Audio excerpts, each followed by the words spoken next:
बहुत समय पहले एक गांव में एक गरीब ब्राह्मण रहता था। उसका नाम माधव था।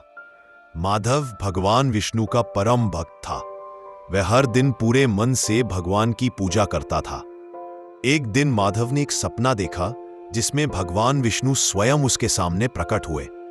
भगवान ने उससे कहा, माधव, मैं तुम्हारी भक्ति से बहुत प्रसन्न हूं। मैं तुम्हें एक वरदान देना चाहता हूं। माधव ने भगवान से प्रार्थना की, हे प्रभु, मुझे और कुछ नहीं चाहिए, बस मुझे यह बता दीजिए कि आप मेरी भक्ति को किस रूप में स्वीकार करते हैं। भगवान मुस्कुराए और बोले, माधव, आज मैं तुम्हें एक विशेष अवसर दे रहा हूं। कल सुबह जब तुम अपनी पूजा समाप्त करके बाहर निकलोगे तो तुम्हें एक बहुत गरीब व्यक्ति मिलेगा। अगर तुम उस व्यक्ति को कुछ खिला दो तो समझना कि मैंने तुम्हारी पूजा स्वीकार कर ली है। अगले दिन माधव सुबह जल्दी उठकर पूजा करने लगा।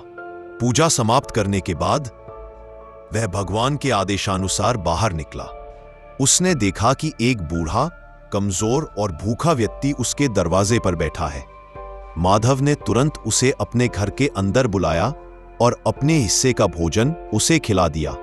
भोजन करने के बाद बूढ़े व्यक्ति ने माधव को आशीर्वाद दिया और चला गया।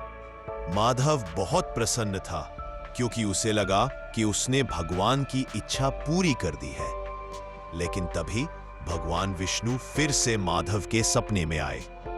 माधव ने पूछा, हे प्रभु, मैंने आपकी इच्छा पूरी कर दी, क्या आप मेरी भक्ति से प्रसन्न हैं? भगवान बोले, हाँ माधव, मैं बहुत प्रसन्न हूं। लेकिन एक बात सुनो, तुम्हें पता है कि वह बूढ़ा व्यक्ति कौन था? माधव ने जवाब दिया, नहीं प्रभु। भगवान ने मुस्कुराते हुए कहा, वह बूढ़ा व्यक्ति मैं ही था।